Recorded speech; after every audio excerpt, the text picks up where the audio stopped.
Hello students, good morning all of you. प्यारे विद्यार्थियों, chapter number 5 complex number class +1 के अंदर बेटा मैंने कॉम्प्लेक्स नंबर को एकेडमिक लेवल के का समझा दिया है। अब मैं आपको कुछ वीडियोज अप्रोक्सीमेटली 5 से 6 वीडियो मेरी इसी टॉपिक के ऊपर आपके कॉम्पिटिटिव एग्जाम के बारे में आएंगी। जैसे कॉम्पिटिटिव एग्जाम में किस तरीके से क्वेश्चन को फाइट करना है आप लोगों को, उस प्रकार से बहुत ही सिंपल तरीके से आपको करवाऊंगा। Some more concept of complex number for competitive exam IIT JEE main, advance, NIMCET, NDA and extra. इसके अलावा और सारे जितने भी कॉम्पिटिटिव एग्जाम बच गए सभी में इसका यूटिलाइज होगा। तो बेटा सबसे पहली थ्योरम आपकी डी मोरवे थ्योरम, ये आपके सिलेबस में नहीं मिलेगी आप लोगों को। मैं सिलेबस से थोड़ा सा हटके जा रहा हूँ, लेकिन बहुत इंपॉर्टेंट कॉन्सेप्ट है, समझने की योग्य बात है। कंपटीशन एग्जाम में बहुत बड़ा इसका योगदान होगा। डी मोरवे थ्योरम कहते हैं ना, हमें कोटा जाना है, हमें सीकर जाना है, हमें और किसी कोचिंग लेनी है, तो बेटा कोचिंग लेने की जरूरत नहीं है आप लोगों को। हम कोचिंग का काम साथ साथ करवाएंगे आपको, ठीक है ना। क्या है कि मैंने अभी आपको कॉम्प्लेक्स नंबर के बारे में पढ़ाया। देखिए बेटा मैंने कॉम्प्लेक्स नंबर के बारे में क्या क्या पढ़ाया वो बात एक बार थोड़ा सा क्विक रिवीजन में। Complex number z is equal to x plus iota Y, इसमें रियल ऑफ z कितना था x, इसमें इमेजिनरी ऑफ z कितना था बोलो y। ये दोनों मिलके क्या बन जाएंगे मेरे पास से, इन दोनों से मिलके एक कॉम्प्लेक्स नंबर को डिनोट किया आप लोगों ने, रिप्रेजेंट किया आपने। उसके उस टॉपिक के बारे में इवेल्युएशन किया, ठीक है, मूल्यांकन किया। उसके बाद क्या सीखा भाई आपने, मैंने सर उसका स्क्वायर रूट निकालना सीखा। सबसे मोस्ट इंपॉर्टेंट कॉन्सेप्ट था, क्या क्या था सबसे most important concept, important concept थे बेटा इसके अंदर स्क्वायर रूट। उसके बाद क्या था बोलो, उसके बाद था मॉडुलस। उसके बाद क्या था, उसके बाद था सर आर्गुमेंट। सबसे इंपॉर्टेंट कॉन्सेप्ट था आर्गुमेंट, जिसके ऊपर बच्चे की जान निकल जाती है। बच्चा समझ नहीं पाता कि आर्गुमेंट क्या चीज होती है। समझने की बात है बेटा, इमेजिनेशन करने की बात है। कहते हैं ना दुनिया में बहुत कम मौके होते हैं जिनमें बच्चे को कुछ सीखने को मिलता है, और वो मौका आज आप लोगों के सामने है कि आप घर रहते हुए अच्छी पढ़ाई करो। और उस अच्छी पढ़ाई में मैं आपका एक अच्छे से सहयोग कर रहा हूँ, ठीक है ना, अच्छे सहयोग कर रहा हूं ताकि आप अच्छी सारी बातें से सीख सको। आपने कॉम्प्लेक्स नंबर के ऊपर स्क्वायर रूट निकाला मैंने शॉर्टकट में सिखाया था, स्क्वायर रूट निकालना मैंने सभी को शॉर्टकट में सिखाया था ना। उसके बाद मॉडुलस निकालना सिखाया। उसके बाद आर्गुमेंट, आर्गुमेंट बोले तो थीटा। तो इसके बाद कौन सी फॉर्म सिखाई थी भाई मैंने आपको, पोलर फॉर्म के बारे में सिखाया था। पोलर फॉर्म क्या होती थी बोलो, पोलर फॉर्म होती थी sir R cos theta plus में आइटा साइन थीटा। आज बारी किसकी आती है मोल कॉन्सेप्ट में, अगला कॉन्सेप्ट स्टार्ट होता है और बारी आती है बेटा डी मोरवे थ्योरम। कौन सी थ्योरम होती है बोलो, डी मोरवे थ्योरम। ये डी मोरवे थ्योरम होती क्या है, सबसे पहले तो एक कॉम्प्लेक्स नंबर होता है z is equal to a plus में आइटा b, a प्लस से आइटा b। यहां तक तो सही है सर। इस कॉम्प्लेक्स नंबर की एक पोलर फॉर्म होती है cos theta plus iota sine theta. Exercise 5.5 में क्वेश्चन नंबर 2 तक ही करवाए, आगे आप लोगों को करने के लिए कहा था। लेकिन जैसे कि रितिका ने एक दिन एक क्वेश्चन पुटअप किया मेरे सामने कि सर मैंने तो स्क्वायर रूट निकाल लिया पहले ही, लेकिन रितिका को मैंने बाद में फीडबैक लिया कि रितिका ने स्क्वायर रूट शॉर्टकट तरीके से, बुक वाले तरीके से निकाल लिया। शॉर्टकट तरीका तो बहुत आसान था निकालने के लिए, क्योंकि हमें तो शॉर्ट तरीका भी सीखना है ना, कॉम्पिटिशन एग्जाम को फाइट करना आगे चल के। तो कोस थीटा प्लस में आइटा साइन थीटा, ठीक है ना। मोल कॉन्सेप्ट को सिखाते हुए आगे बढ़ रहा हूं। पोलर फॉर्म थी बेटा, इसकी अगर पावर आ जाए, पावर बोले तो n, तो हम किस तरीके से सोल्व आउट करेंगे। तो इसकी पावर को लेने के लिए किसका यूज किया गया बोलो मेरे पास है, इसकी पावर को लेने के लिए D Moivre theorem. D Moivre theorem किससे रिप्रेजेंट की जाती है भाई, e की पावर आइटा थीटा। क्या होती है बोलो, e की पावर आइटा थीटा। क्या होगा मेरे पास cos theta plus iota sine theta, cos theta plus iota sine theta. E की पावर आइटा थीटा को डी मोरवे थ्योरम से क्या करते हैं, हमें रिप्रेजेंटेशन देते हैं। तो ये क्या हो जाएगा सर, ई की पावर आइटा एन थीटा कितना हो जाएगा, cos theta plus iota theta की पावर एन हो जाएगा। यहाँ पर अगर आइटा के इनटू में कुछ भी कंसीडर नहीं कर रखा तो एन कंसीडर होता है, तो एन पावर के रूप में चला जाएगा। तो अब कैसे सोल्व आउट होगा भाई, मेरे पास पावर एंगल में आ जाएगी। तो क्या बन जाएगा, कोस N theta plus iota sine N theta. कहीं पर कॉपी में नहीं करना आप लोगों को, सिर्फ नोट्स पैक बनाने हैं जो आपको आगे लाइफ में काम आएंगे। उन नोट्स को आप अपने आप सेफ रखेंगे। जहाँ फेयर नोटबुक आपने स्टार्ट कर रखी उसी के पैरेलल में आपने नोट्स बना देने। उसके बाद एक मैं पीडीएफ सेंड करूंगा जिसमें कंपटीशन एग्जाम के काफी क्वेश्चन होंगे जो आप लोगों को समझने होंगे। तो डी मोरवे थ्योरम क्या होती है बोलो मेरे पास है, ई की पावर आईटा थीटा किसके बराबर होता है बताओ, कोस थीटा प्लस में आईटा साइन थीटा। अगर सपोज डेट आपसे पूछूं मैं कि जेड है मेरे पास है cos theta plus iota sine theta, बेटा एक बात याद रखना, पोलर फॉर्म के अंदर हमेशा कोस पहले आता है और साइन बाद में आता है। मतलब रियल तो कोस को कंसीडर करता है, इमेजिनरी साइन को कंसीडर करता है। क्यों करता है सर? क्योंकि बेटा रियल पे बेस कोस का जो बेस होता है हमारे पास है और साइन का जो बेस होता है वो कंसीडर करना होता है हमारे पास। ठीक है, देखो अगर मैं कहूं कि जेड की पावर एन कितना होगा आपके पास, तो क्या बोलेंगे बोलो यहाँ पर है कोस N theta plus iota sine N theta. एक बात और ऐड होगी इस सीरीज के अंदर भाई, आज इस सीरीज में एक बात और ऐड होगी, मतलब डी मोरवे थ्योरम है ना वो पोलर फॉर्म के ऊपर ही रिप्रेजेंट होगी।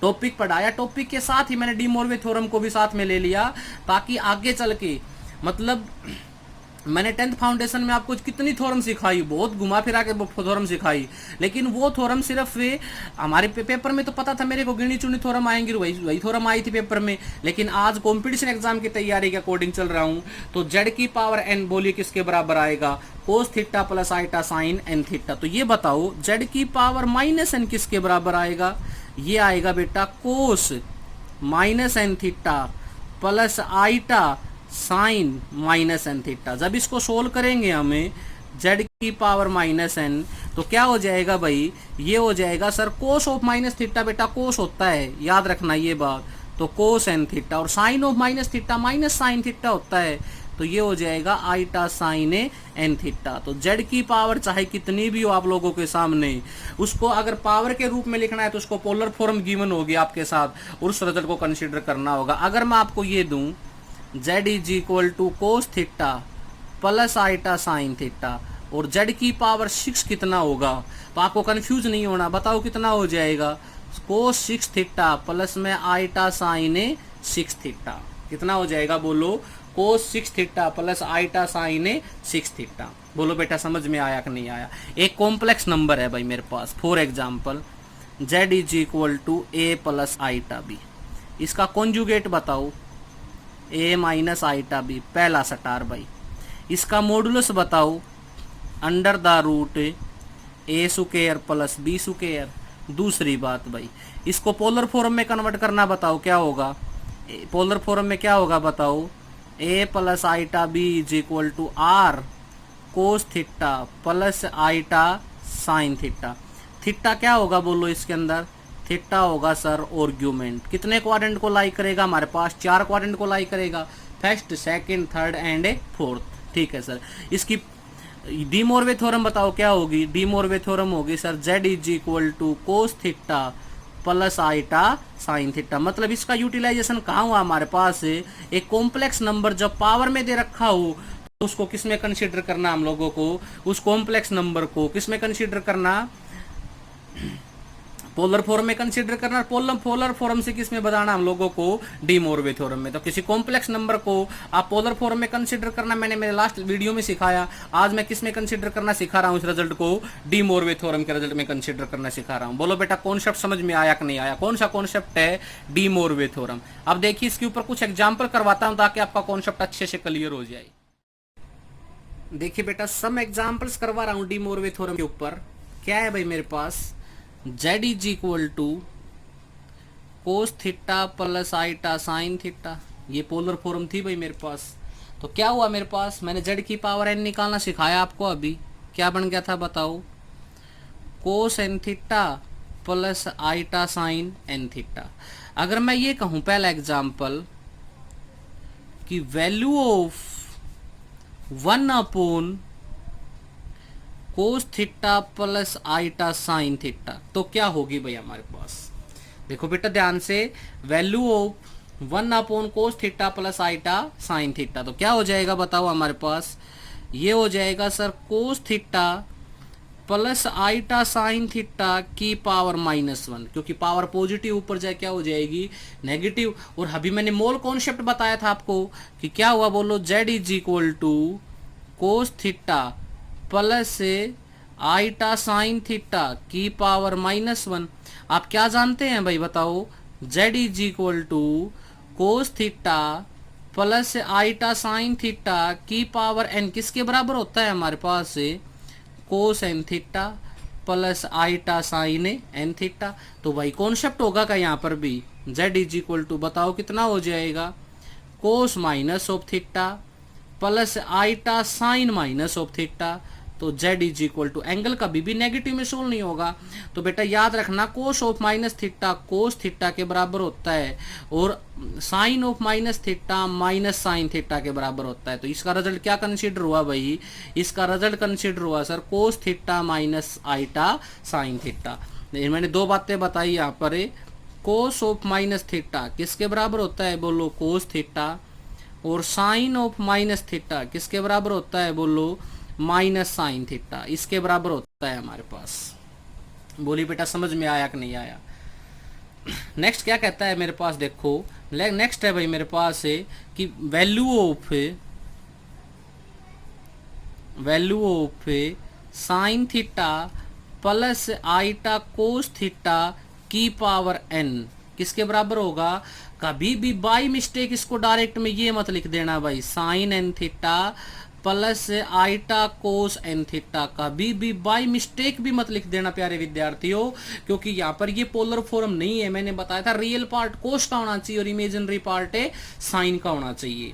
ओके, तो देखो क्या होगा मेरे पास, इसको बदल देंगे भाई, इसको ये लिख दूं sine pi by 2 minus theta plus आईटा cos pi by 2 minus theta की पावर n।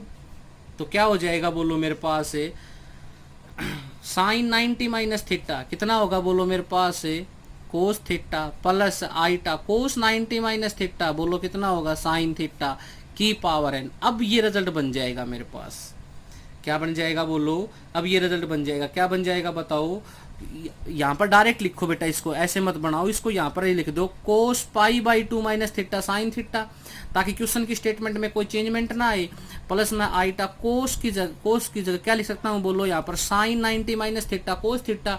ये बात तो आपने 10वीं क्लास में सीखी थी क्या, कि साइन 90 माइनस थीटा किसके बराबर होगा, बोलो कोस थीटा, और कोस 90 माइनस थीटा किसके बराबर होगा, बोलो साइन थीटा। ये बात मैंने 10th फाउंडेशन में सिखाई थी। मतलब ये तो मेरी ट्रिक आप सबको पता होगा ना, एक बोर्ड के एक हिस्से पे तो समझाने की ट्रिक होती है अलग से।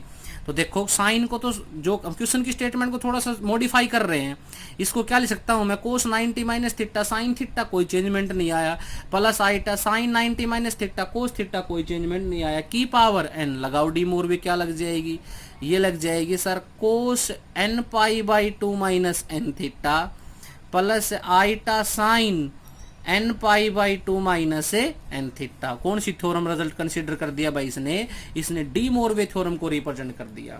बोलिए बेटा समझ में आ रहे कि नहीं आ रहे। ये एग्जांपल आपको साथ साथ नोटबुक में अपने नोट्स पैक में साथ में नोट भी कर लेने हैं। नेक्स्ट देखिए क्या कहता है मेरे पास, नेक्स्ट कहता है भाई मोस्ट इंपोर्टेंट एग्जाम्पल है, कुछ प्रॉपर्टियां बता देता हूँ, ये इनको प्रॉपर्टी में कंसीडर कर लो। कुछ प्रॉपर्टियां बता देता हूँ, जैसे कि cos theta 1 plus iota sine theta 1 into cos theta 2 plus iota sine theta 2 की वैल्यू क्या होगी। इसकी वैल्यू होगी बेटा मेरे पास कोस थीटा 1 प्लस में थीटा 2 प्लस में आईटा साइन थीटा 1 प्लस में थीटा 2। पहली प्रॉपर्टी बोलो समझ में आई कि नहीं आई। कुछ मोस्ट इंपोर्टेंट प्रॉपर्टियां हैं, वो प्रॉपर्टी बता देता हूं अभी आपको मैं।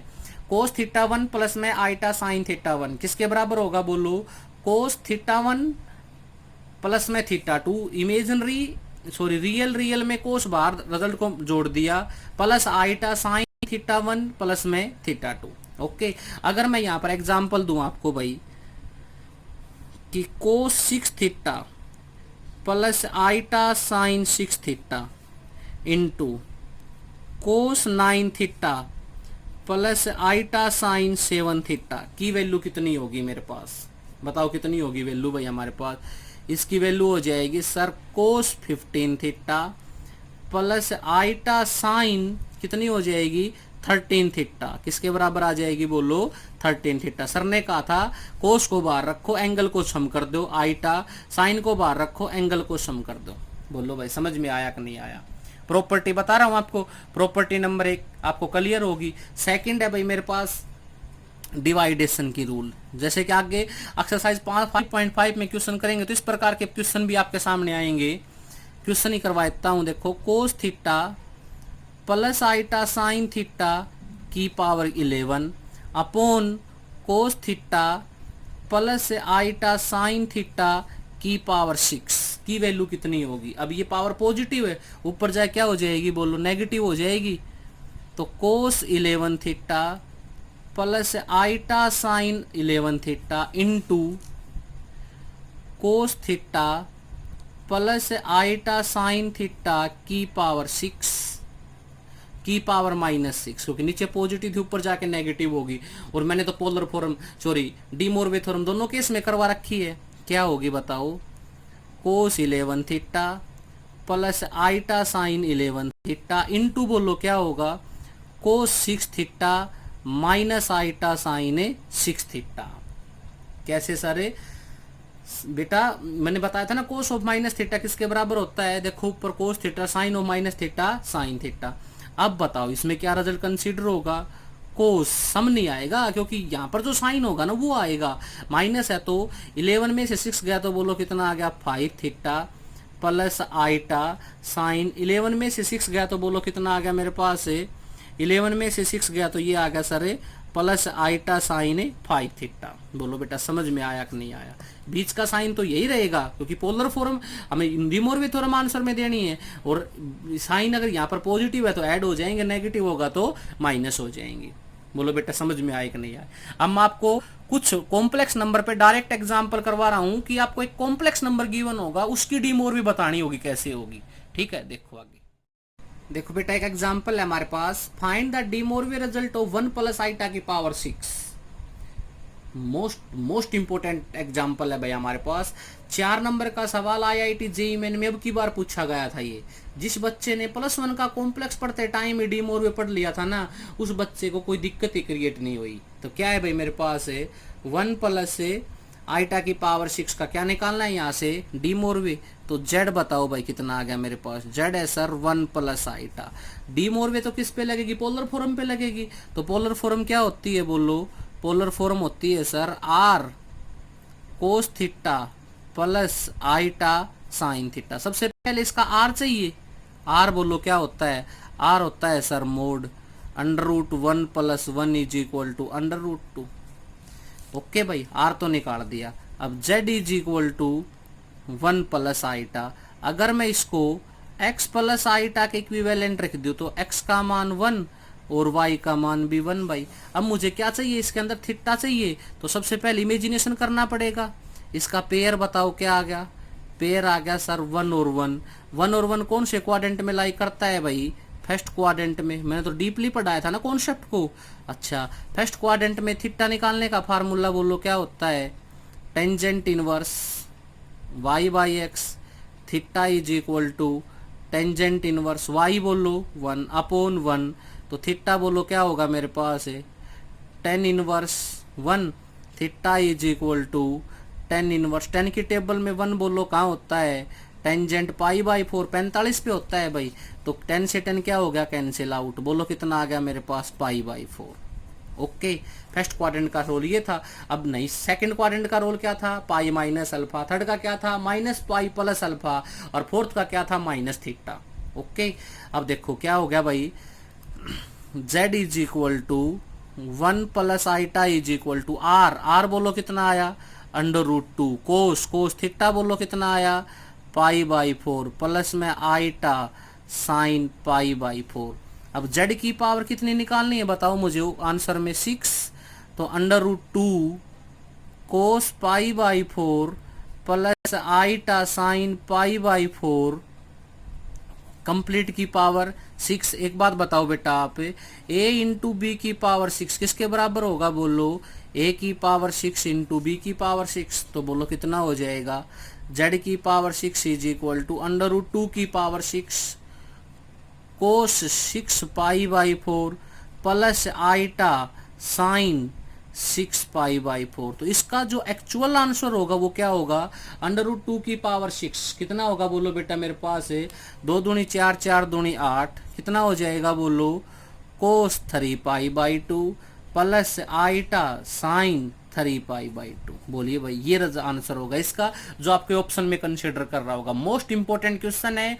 मैंने डी मोरवे पढ़ाने का मतलब ये है कि मेरे बच्चों को आर्गुमेंट पे कमांड आ जाएगी, मॉडुलस पे कमांड आ जाएगी, थीटा बनाने पे कमांड आ जाएगी, और सबसे मोस्ट इंपॉर्टेंट टॉपिक क्या होता है इसके अंदर, मुश्किल है थीटा, जिसको मैंने सिंपल और सरल तरीके से सिखा दिया है मेरी पिछली वीडियो में। अगर वीडियो किसी के पास नहीं है तो आप क्या करेंगे, किसी के पास भी अगर वीडियो नहीं है तो मेरा यूट्यूब चैनल है बेटा rising star academy Sharma mathematics, इतना जब आप YouTube पे पूरा पे लिंक सर्च करोगे तो मेरी फोटो सीन होने लग जाएगी, और उसमें मेरा YouTube चैनल है। उस YouTube चैनल को आप सब्सक्राइब करेंगे, लाइक करेंगे, शेयर करेंगे, बेल आइकन को जरूर दबाएंगे ताकि मैं आपके पास कोई भी फोटो कोई भी वीडियो अपलोड करूँ तो उसका नोटिफिकेशन आपके पास पहुँच जाए। अगर नहीं है तो यहाँ से आप देख सकते हैं। कुछ एग्जाम्पल्स दे रहा हूँ आपको होमवर्क में जो आपको खुद करने हैं। आज का टॉपिक समझ में आया, क्या था टॉपिक का नाम है डी मोरवे थ्योरम। क्या था बेटा टॉपिक का नाम है डी मोरवे थ्योरम, जिसने आपकी कमांड बनाई होगी। मेरा अगला टॉपिक आने वाला है अगली वीडियो के अंदर है cube root of unity. Square root तो पढ़ा था आपने लेकिन क्यूब रूट ऑफ यूनिटी नहीं पढ़ा, उस क्यूब रूट ऑफ यूनिटी को भी पढ़ाऊंगा आपको मैं अगले वीडियो में मिलेगी। अब मैं आपको कुछ क्वेश्चन दे रहा हूं जो आपको होमवर्क में करना। ये क्वेश्चन है बेटा जो आपको होमवर्क में करके देखने हैं। अब इन क्वेश्चंस के आंसर नहीं दिए मैंने आपको, आप डायरेक्ट में निकाल के देख लेना, ठीक है। आपके कॉन्सेप्ट के ऊपर कमांड आ जाएगी। अगर आपका डी मोरवे बन जाए तो आप ये समझना कि इसका आंसर ओके होगा, क्योंकि इसके जो कॉम्पिटिशन क्वेश्चन के आंसर उसको तो मैं आपके एक PDF सेंड करूंगा, ठीक है। उसमें आपके कॉम्पिटिशन के क्वेश्चन मिलेंगे आपको। तो बेटा आज का टॉपिक मेरा समझ में आया, क्या था टॉपिक का नाम, डी मोरवे थ्योरम। कौन सी थ्योरम थी, डी मोरवे, जो आपके सिलेबस में नहीं थी लेकिन फिर भी मैंने करवाना उचित समझा ताकि मेरे बच्चे कहीं पर भी मार न खाए, आगे जाके अच्छे से कंपटीशन की तैयारी भी साथ साथ करते रहे। तो बेटा इस वीडियो में आपने जो भी बात सीखी है उसको नोट्स में जरूर लिख लें, कॉपी में कुछ भी नहीं करना। फेयर नोटबुक में नोट्स बना लेना है कि some special doubts of complex number. इसमें कुछ 5-6 वीडियो आएंगी, वो स्पेशल डाउट्स में रहेंगी जो कॉम्पिटिशन एग्जाम में काम आएंगी। Thank you so much.